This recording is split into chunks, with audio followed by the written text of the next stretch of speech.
Hello, ako nga pala si Debbie. I'm Gina's friend. Nice to meet you. Nice to meet you. Sige, I'll go ahead. Betsy! Wow! Paano ka nakarating dito? Eh, di nag-aeroplano. Oh! Just? Hindi, kasi yung inaalagaan kong matanda, nilibre niya ako. At siya na rin yung nag-ayos ng mga papeles ko para makarating siya dito, masamahan ko siya, para makita niya yung apo niya na baby. Baby? Oh, cute. Oo. Teka, alam mo, may nabanggit sa akin si Gerald. Pinalayas mo daw siya sa bahay niyo? Saan na siya nakatira ngayon? Actually, okay na kami ni Gerald. I mean, bumalik na nga siya sa bahay eh. Talaga, di mabuti. Yeah. Dapat talaga magkasama kayo sa isang bubong kasi baka mamaya mahuli pa kayo ng immigration.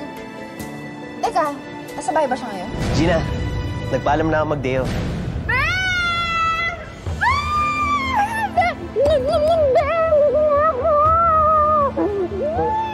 Teka lang, Betsy. Oh, parang hindi ka masaya makita ako. Hindi, kasi yung mga tao dito sa supermarket, ang alam, mag-asawa kami ni Gina. Tsaka baka makita ka ng parents niya. Nga pala, sorry. Sobrang excited ko kasi nakalimutan ko. Teka, Gina, pwede ba ako mag-overnight sa inyo ngayon?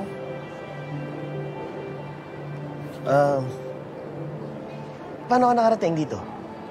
Eh, basta mamaya ako na-explain. Masyadong makadaming nangyari. Kumain na muna tayo kasi gutom na ako. Gina, may pagkain ba sa bahay niyo? Be, sa labas na lang tayo kumain, ha? Para ma-celebrate ko rin yung pag-approve ng green card ko, di ba? Tsaka, para mapag-usap na rin na maayos. O sige, go! O tara, teka, magbibisa ka ng bongga, ha? Sabay CR dito. Bisa ako. Doon. Diretso lang, you go straight ahead. Actually, gusto mo ba samahan kita? Ay, hindi na, kaya ko na to. Matagal ako. Sige na.